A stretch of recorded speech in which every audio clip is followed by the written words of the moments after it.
Baik, Om Swastiastu. Perkenalkan nama saya Ibu Sri Masini dengan NIM 231505101. Nah, pada kesempatan kali ini saya akan menjelaskan terkait source code pada proyek yang saya buat, yaitu aplikasi mobile yang bernama Wayang Heritage. Di mana di sini berdasarkan ketentuan yang diwajibkan ada 4 hal yang harus kita jelaskan, yaitu yang pertama mengenai struktur folder dari proyek aplikasi Wayang Heritage saya. Kemudian yang kedua menjelaskan cara kerja state manager provider yang sudah saya terapkan. Kemudian yang ketiga menjelaskan implementasi service API menggunakan DIO. Yang keempat yaitu menjelaskan alur integrasi Firebase yang saya gunakan. Baik, langsung saja ke Facebook. Nah, di sini saya akan mulai dari yang pertama yaitu menjelaskan terkait struktur proyek yang aplikasi mobile ini. Ini bukan struktur secara keseluruhannya. Dari secara keseluruhan ini ada struktur utama dalam pengerjaannya yaitu terdapat di lib ini. Nah, pada lib ini terdapat beberapa folder yaitu ada folder core dan juga views. Nah, di sini saya akan mulai dari folder core. Nah, dalam folder core ini terdapat beberapa folder lagi yaitu model, provider, service, dan juga widget. Di sini saya akan mulai dari folder model. Nah, folder model di sini berfungsi untuk menampung semua data atau mendistribusikan data yang saya gunakan di dalam aplikasi ini. Kemudian dalam model ini terdapat dua model lagi yaitu yang bernama wayang kategori dan juga detail kategori. Di mana pada wayang kategori ini dan juga detail kategori ini fungsinya yaitu untuk menangani proses serialisasi atau pengemasan data. Kemudian juga berfungsi untuk penerimaan data dari data Johnson ke data API yang diterima. Kemudian yang kedua di sini ada provider. Ini merupakan suatu folder yang bertugas untuk mengelola state aplikasi ataupun mengelola data penting secara otomatis menggunakan provider. Nah, di sini dalam provider ini terdapat beberapa kelas yaitu yang pertama out provider yang berfungsi untuk mengelola status autentifikasi pengguna dan perubahan data login misalnya. Kemudian yang kedua itu DEM provider ini berfungsi untuk mengatur mode tampilan pada aplikasi dan yang terakhir di sini wayang provider ini berfungsi untuk menangani semua data wayang yang diterima dari API. Kemudian di sini juga menangani proses pencarian serta juga berfungsi untuk mengatur status loading dan juga errornya. Kemudian untuk selanjutnya di sini saya ada folder service. Nah, pada folder service ini fungsinya itu menangani ataupun menangani service ataupun mengelola seluruh proses yang berkaitan dengan backend dan juga logika dari program ini sendiri.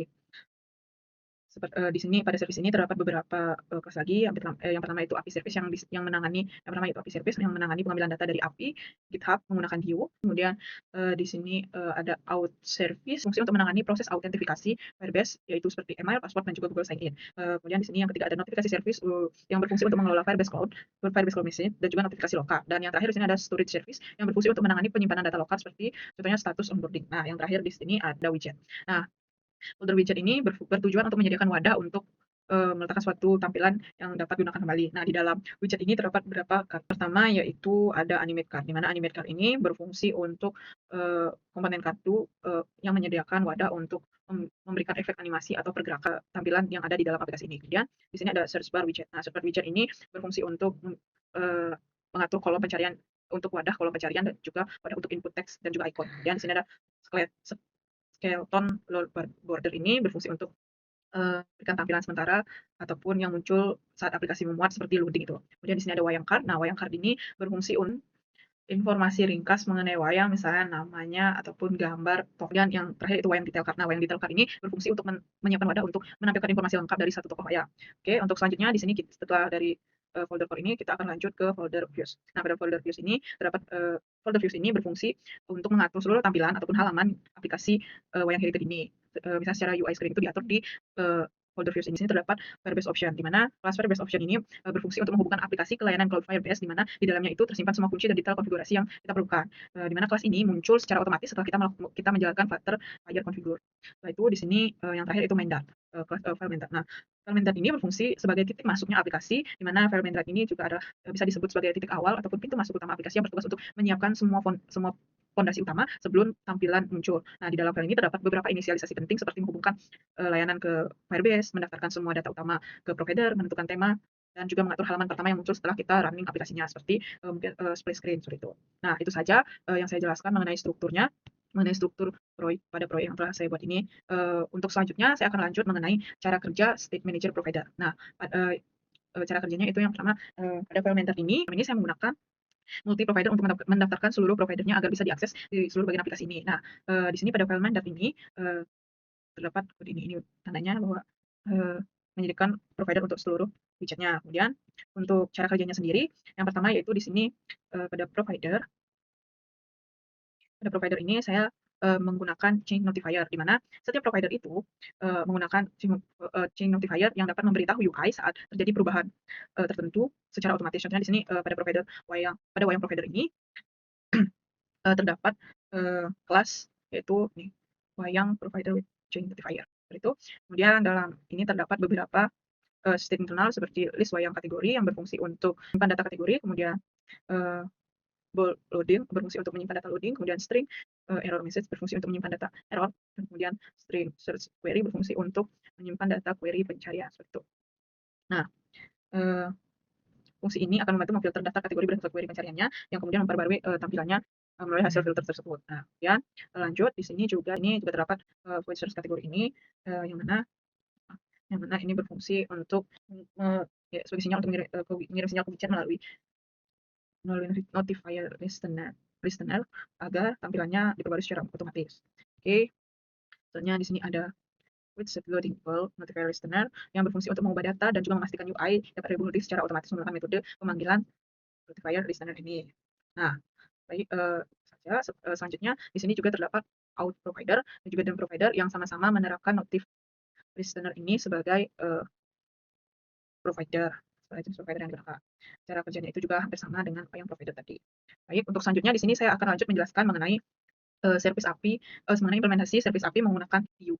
Nah, di sini service API menggunakan DIO. Nah, hal pertama yang saya lakukan yaitu tentunya melakukan konfigurasi awal untuk mengkoneksikan API ke DIO dengan kode ini. Gitu. Nah, tujuan dari kode ini adalah untuk mengatur sebatas waktu atau timeout dan juga format respon dari DIO sebelum memulai koneksi pengaturan yang diletakkan di bagian inisialisasi kelas API service-nya. Di sini terdapat kata respon type play. Kenapa saya menggunakan ini? Karena di sini saya menggunakan raw URL untuk URL untuk yang mana GitHub raw URL ini menggunakan string bukan Johnson object. Saya di sini menggunakan GitHub untuk memberikan data-datanya, di mana datanya terlebih dahulu saya upload di GitHub, baru saya gunakan URL raw URL-nya itu. Kemudian yang kedua yaitu proses pengambilan dan dekode data. Nah, selanjutnya di sini ada di sini terdapat kata final selanjutnya di sini ada kata final respon awal. Kode ini adalah melakukan permintaan get ke server dan juga mengkonfirmasi string teks mentah yang diterima menjadi struktur data yang dapat digunakan, yaitu daftar objek yang diletakkan di dalam fungsi wayang get kategori. Di mana kode ini berfungsi untuk pengambilan dan juga dekode data. Oke, untuk selanjutnya di sini juga terdapat kode ini. Nah, pada kode ini berfungsi sebagai penanganan kesalahan atau error handling yang bersifat spesifik. Selain implementasi API di atas, terdapat fitur mock data. Mock data yang berfungsi sebagai data cadangan atau data yang digunakan untuk pengembangan secara offline yang diaktifkan melalui switch use mock data.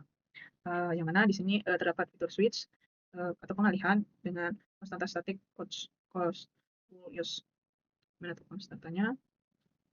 Nih, dan konstanta ini. Oke. Kemudian selain itu juga terdapat logika kondisional yang terdapat pada baris if ini. Itu saja yang saya jelaskan mengenai implementasi API service pada aplikasi WinHeritage ini. Kemudian di sini saya yang terakhir akan menjelaskan mengenai alur integrasi Firebase pada autentifikasi dan juga mana integrasi Firebase ini memastikan aplikasi memiliki sistem backend yang kuat dan juga autentifikasi pengguna dan pengiriman notifikasi. Nah, inisiasi Firebase ini digunakan pada autentifikasi dan juga notifikasi. Pertama saya akan menjelaskan pada autentifikasi ini.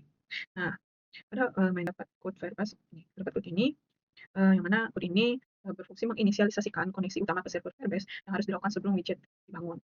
Selanjutnya kita lanjut ke autentifikasi service. Nah, di sini logika autentifikasi dikelola melalui out service yang berfungsi sebagai perantara komunikasi antara aplikasi dan juga Firebase. Nah, fitur-fitur pada autentifikasi ini terdapat yang pertama yaitu fitur login menggunakan Google Sign-in ataupun email.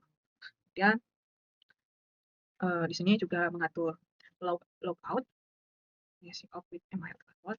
Kemudian di sini ada login with Google, kemudian sign-in. Di sini juga mengatur logout dan juga update user profile. Oke. Di mana setelah proses autentifikasi berhasil, autentifikasi service akan memberitahu authentic provider untuk memperbarui status user secara reaktif ke seluruh aplikasi. Nah, selanjutnya Firebase Core Message. FNC ini diinisialisasikan melalui notifikasi service yang ditempatkan di sini untuk menangani semua alur push notifikasi tersebut, di mana tujuan implementasi code FNC ini adalah untuk mendaftarkan fungsi handle yang dieksekusi ketika notifikasi diterima di saat aplikasi sedang ditutup atau berjalan di latar belakang ataupun background. Nah, di sini pada Mendart ini terdapat code Firebase ini. Nah, code ini sih untuk mengatur hal yang tadi saya katakan. Baik, itu saja yang dapat saya sampaikan mengenai penjelasan source code pada aplikasi mobile yang telah saya buat, yaitu bernama Wayang Heritage ini. Sekian yang dapat saya sampaikan. Jika ada salah-salah kata, saya mohon maaf. Sekian dari saya. Terima kasih.